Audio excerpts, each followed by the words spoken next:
Well, let's proceed with the production planning and control. Planning and control are just two major pillars of the management of any organization. These are the two major functions, you can say that, pillars, you can say that, activities that can be called.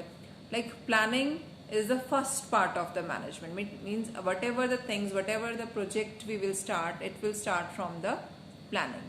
And the management function is a continuous terms, like it's like a cycle of the continuity, like that if we will start with the planning, so it never ends. Means if I just come to the point controlling, so it doesn't mean that we just ending the cycle of the management. Means controlling means we are trying to control every activity of your organization. So when we proceed with the planning, so we have to consider all the questions which is related to the W and H family, like if we'll just talk about the production, in the category of production. So what we have to produce, why we are producing it, who is going to produce it, when we are going to produce it, you can say that, and how we are going to evaluate, why we are producing it. All these things, whatever the question, whatever the W and H questions which relate with the production activity, that will become under your planning. Moving toward your controlling, it means that they just work in an integrated manner. Means without planning there will be no controlling. Means if you don't plan anything, so what will you just control? And if you are not controlling anything, so every kind of effort which you just made in your planning, that is also be wasted. So it means we have to make an integrated approach for the planning and for the controlling. Now we will just talk about that how this production planning will just work. So whenever we just thinking about, or whenever we are just discussing about the production planning, we consider three main activities under the production planning. First one is the routing, second one is scheduling, and third one is loading. I just repeat, there are three activities under the production planning. First one is routing, second one is scheduling, and third one is your loading. These are the important steps under the production planning. If I just say that what will be the routing means, suppose take the example, if I want to reach Delhi, so which route I am going to follow to get my destination. So routing is also like that, which route you are going to follow to complete your production process. How I will just make a sequence for my work, sequence for the process, so it will be done.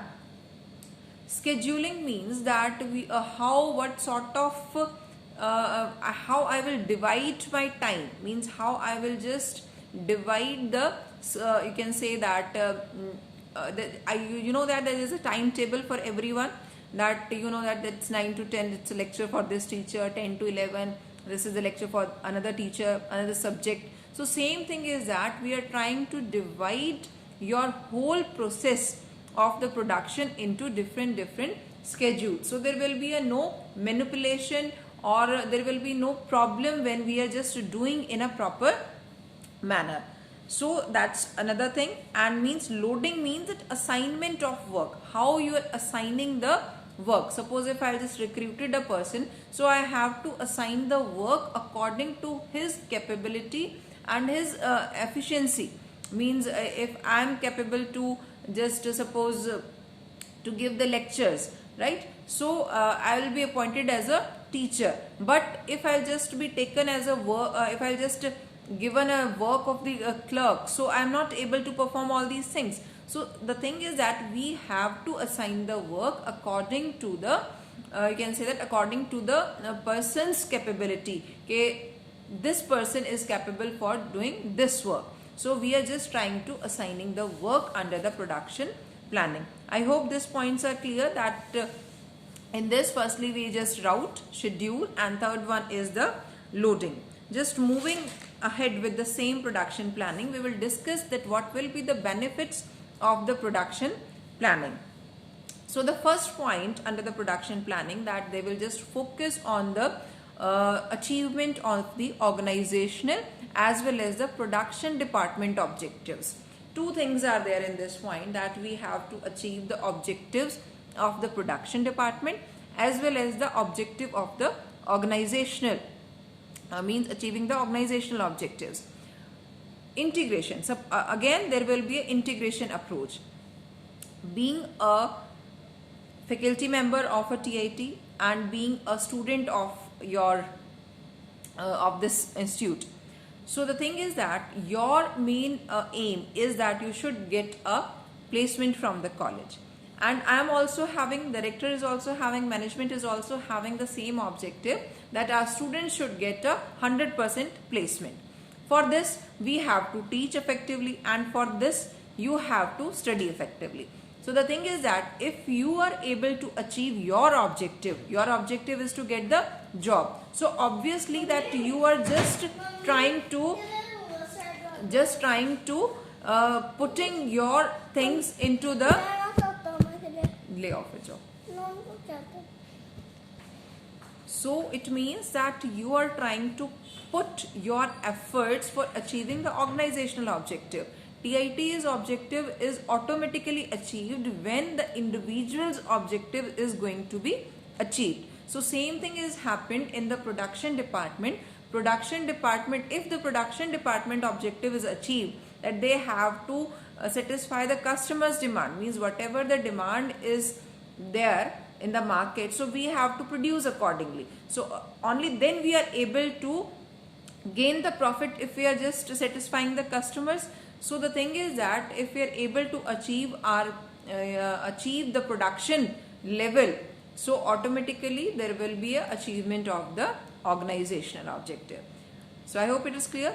Second point is that there will be effective utilization of the resources. Effective utilization, or you can say that optimum utilization of resources like man, material, machine, money, everything will be utilized in a efficient manner, because we have plan for everything. We have a proper schedules, we have a proper eye for that. So there will be a, you can say that there will be a minimization in the wastage.